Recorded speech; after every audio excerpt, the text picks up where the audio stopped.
आनंदपुर में 8 बजे के बाद सभी के मोबाइल में तेज रिंगटोन के साथ एक फोन आता था। फोन आते से ही सब लोग थर-थर कांपने लग जाते हैं। उस फोन को कोई भी उठा के बात नहीं करता था। वैसे ही एक आदमी ने रिंगटोन की तेज आवाज से परेशान होकर फोन उठा लिया। फिर क्या था, उसका सर पल भर में धड़ से अलग हो गया। गांव में सब परेशान थे। रोजाना 2 से 3 लोगों की मौत पक्की थी। शाम को राइस्टार इस गांव में रहने के लिए आता है। वह इस गांव में नया था। राइस्टार का भी फोन तेज रिंगटोन के साथ बजने लगता है। अनजान राइस्टार मोबाइल निकाल के फोन उठाने ही वाला था। रुक जाओ चिल्लाते हुए एक आदमी आता है। वह राइस्टार से कह रहा था, अरे भाई, तुम्हें अपनी जान बचानी है तो गलती से भी फोन मत उठाना, वरना अंजाम बुरा होगा। राइस्टार बोला, क्यों भाई, यहाँ पर कहीं लिखा है क्या फोन मत उठाना? करके मैं तो उठाऊंगा, मेरा मोबाइल है।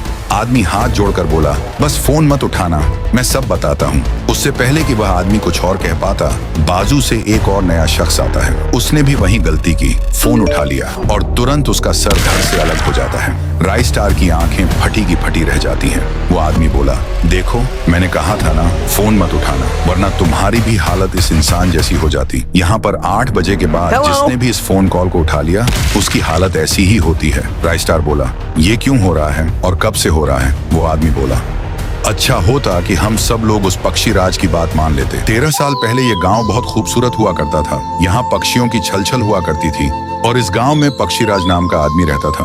उसको पक्षियों से बहुत लगाव था। रोजाना उन्हें खाना खिलाया करता। पक्षियां भी पक्षीराज को पसंद करती थी।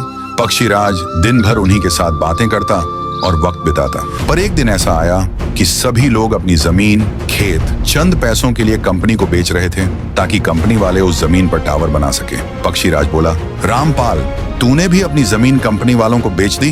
कंपनी वाले यहाँ पर मोबाइल टावर बनाने वाले हैं, उसके रेडिएशन से पक्षियां मर सकती हैं। रामपाल बोला, अबे, तेल लेने गई पक्षियां, यहाँ पर खाने के लिए कुछ भी नहीं, और तू पक्षियों की बात कर रहा है? मर जाने दे उन्हें। किसी ने उसकी बात नहीं सुनी। कुछ हफ्तों बाद कंपनी वालों ने मोबाइल नेटवर्क टावर बनवा दिए। हर जगह टावर ही टावर, कहीं एयरटेल का तो कहीं जियो का। जिसका डर था वही हुआ।